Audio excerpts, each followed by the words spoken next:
Well, good morning, guys. It is a cool, crisp 65-degree day morning here in East Texas. I'm on the MLD. I'm not on the National Forest. And as you can see, I'm just walking off from a food plot up above me. And I've been waiting to make this video since last year.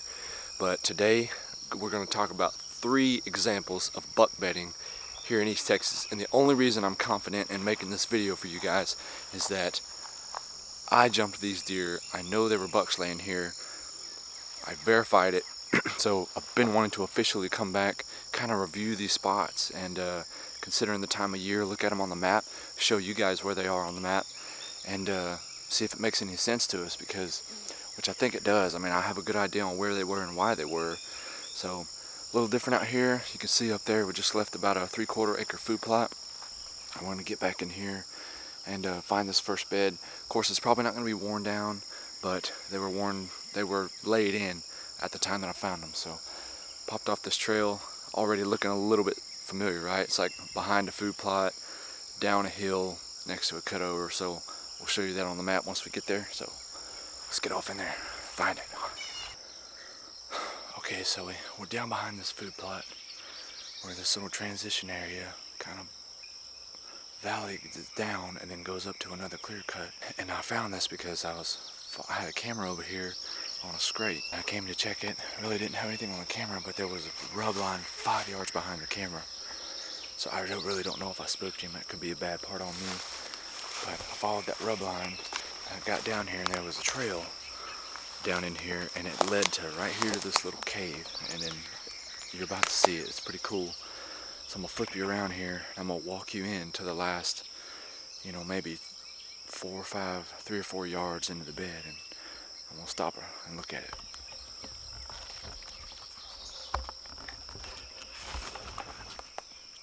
So I came from up there, walking down here, and that's what it looks like once you get down in there.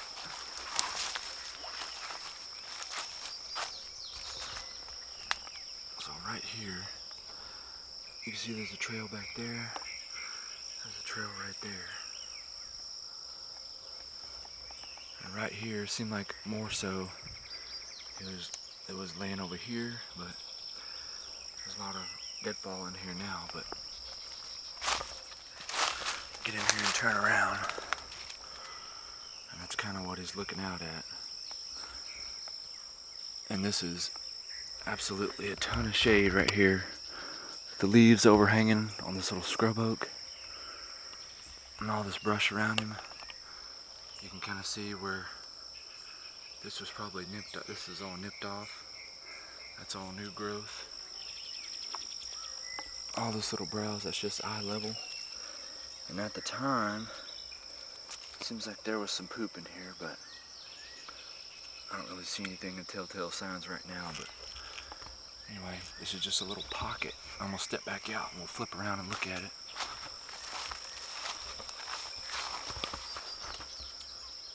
Right there. That's pretty cool. I really want to get this buck, and from what I can tell, the buck that was used in the area was at least a 3.5-year-old buck by himself at the time. So pretty sweet. I really want to get this thing on camera in this area, using this little pine stand, walking these pine rows, and really want to get him using it and confirm that he's in here next year, and maybe get a chance to round out that story and get a chance to hunt him. That'd be pretty awesome. Alright, let's get out of here and go to bed number 2. And I think some of the cool details about that bed is it's east of the food plot. Behind the food plot falls down into a valley. So he's behind the food plot, probably 60 yards in the valley of that transition. And the predominant wind, of course, being mostly out of the south-southeast. I imagine the wind swirls a lot right there between the valleys. So he probably catches a lot of scent through there. I've never been able to test the wind direction and see what it's doing down in there, but anything that visits this food plot up here at night or early morning, He's probably going to catch that scent, maybe as the thermals fall down in there, because he's directly behind the back corner. So that's why he's there, more of a rut-based bed, you know, because I think it was really towards the late October when I found it. So it's pretty cool. We'll show everything on the map. You can kind of see what I'm talking about, but in the meantime, we'll keep moving. Alright guys, we are at buck bed number 2. Now the interesting thing about this spot is that I was actually coming right off the road here. This is a non-typical entry route, and that was kind of my key to this spot once I found it, because I need to find a way to get in here that people on the property don't normally travel. So I was parking on the road and I was just bailing off. And I actually put eyes on this buck twice when I was accessing, and I had to change my access. So this was a deer I was actually hunting, and I had an encounter with this deer, I'm pretty darn sure, about 70 yards away from where I was going in right here, but this is where I knew he was bedding. He's the one that I had the video encounter when he was following the doe right down the drainage here. No footage of the buck, of course, but it was still super cool. You can go check that hunt out, and it was a pretty cool encounter. I walked it through with Dad yesterday, but here's where I was bailing off in. I actually had these little limbs marked as an X to where my entry route was, and we're gonna pop down here and check out this bed.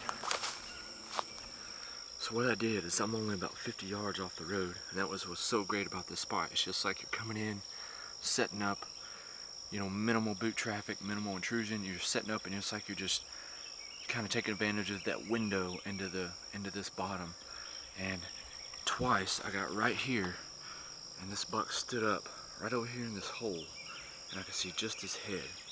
So we're gonna walk over there. I never did walk over there and verify the actual bed, but he stood up twice over there, and I didn't go over there because I didn't want to intrude it, because he was right. I knew he was over there. So but now we're gonna walk over there. We're gonna follow this little trail around. I'm gonna pop in there and see if we can find anything. So where I was standing was just right over there, looking this way. And if you look over here, this is kind of a slope transition where they did some planting, but it's kind of on a steeper slope, so you've got a lot of this break, you got a lot of sunlight coming in here. But right over here, it's super dark once you get into some pines, super thick, kind of needle cover. But right here is where all of this meets, so there's like a little transition right here. So my guess is he was bedded somewhere right here in this transition. There's kind of a little spot right here underneath this holly tree. I'm not sure, it looks a little limby, but this looks like a really great spot.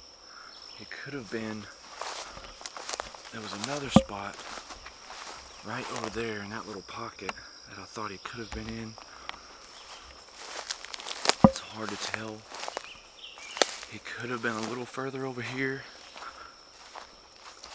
But like I said, this is once we start to get into this real dense, sort of really nothing, just pine needle litter, and he wasn't this far in here because I wouldn't have been able to see him. So my thought is he's right out here on this transition.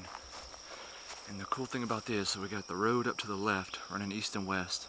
There's an SMZ right here that runs east and west. So right in between it, there's just this narrow strip of timber that's really diverse because it's on a slope. It's close to the road, close to the SMZ, so it was really sparse on how they could access and plant it. So, and there's also a couple of points that come down to the SMZ over here, and that's why I was hunting it, thinking the bucks were going to be cruising through there, because I found some doe bedding up on those points. But he's right here with the wind coming from the road down in here. With the predominant wind, he can kind of maybe smell what's on the road. He can also hear what's on the road. That road is 50 yards away. He can hear us anytime that we come down there, but I walked down there. All these deer that I found last year in association with where they were bedding, I found while I was walking, because I heard them get up and leave, or I saw them. So this is a super cool spot. I'll check it out on the map, and drop some comments on your thoughts on this is something typical that you might see. But I know he was right in here somewhere in the middle of all this trashy stuff, possibly right in this cluster of pines.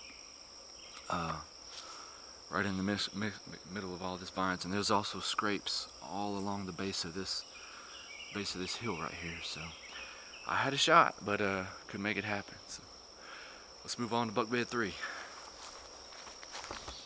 Alright guys, we are here at the buck bed number 3, and I actually just learned something 5 seconds ago after I got here. So we're about to learn this together. So this is a little bit more typical, or not even typical. It's just there's not a whole lot of intricacies to this bedding area, but we'll put it up on the map. This is just an old logging road, and I think this buck was maybe a 2.5-year-old buck. I think I saw him when he bailed out behind me. Well, he didn't bail out, he came out behind me when I was hunting back here when I had the other encounter with the big 8 that I screwed up. But initially I was walking down this logging trail that nobody's really been traveling, scrapes all up and down it, but there was a really nice scrape right over here, and as soon as I got within about 5 yards of this scrape, this deer got up over to the left and bailed off. So he was bedded like 10 yards from this scrape, and this was a really popular scrape at the time. You can tell it lasted a good while.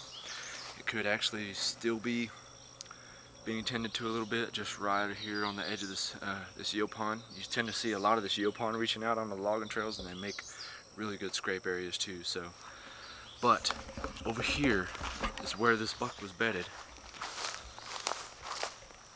Somewhere right up under there, up under this big yaupon bush, not too far. So it's hard to pinpoint where he was. Somewhere in the middle of, I saw him, so maybe right in there. But what I just realized, bedded close to the scrape, but crawling all over this yaupon is muscadine. I just figured this out 5 seconds ago before I came on to talk to you guys. This is a huge muscadine vine that is sprawling over this yaupon. Muscadine is a huge attraction. I haven't really found it that much out here that I've been paying attention to. So this bedding could have been more about the muscadine, or just one of those combination features of scrape, food, time of year. I actually shot a doe not that far from here. Could have been some does nearby. Just one of those compounding features. But behind this, he can bail off in there and feed on the oaks down in the bottom in the SMZ. So now that really gets me fired up, because that huge muscadine vine is something that I might freshen the scrape up and make a mock scrape out of that next year, and see if this little thicket right here, this area, tends to be a little more active early season, maybe just because of that muscadine. Be a pretty good experiment to run if you ask me. So guys, my camera is telling me that if you don't get off, I'm gonna kick you off. So hope that you guys enjoyed this video. I've been waiting so long to come out here and revisit this spot. Always learning something. Even though I came out here already knowing what was going on to share with you guys, I just learned something about that muscadine vine crawling all over that thicket right there. So super sweet. I thought it was a really cool example of bedding in the South that really takes time to kind of figure out. So just want to share with you guys and try to cut that corner a little bit for you, if you can relate that to something you've seen or done. So hope everything's going well, guys. It's super busy at work. Been on a couple of hog hunts lately out in the National Forest. We just haven't been able to make it pay off, but we're gonna keep at it.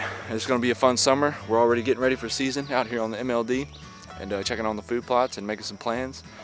Hope everything's going well, guys, and we will see you on the next video.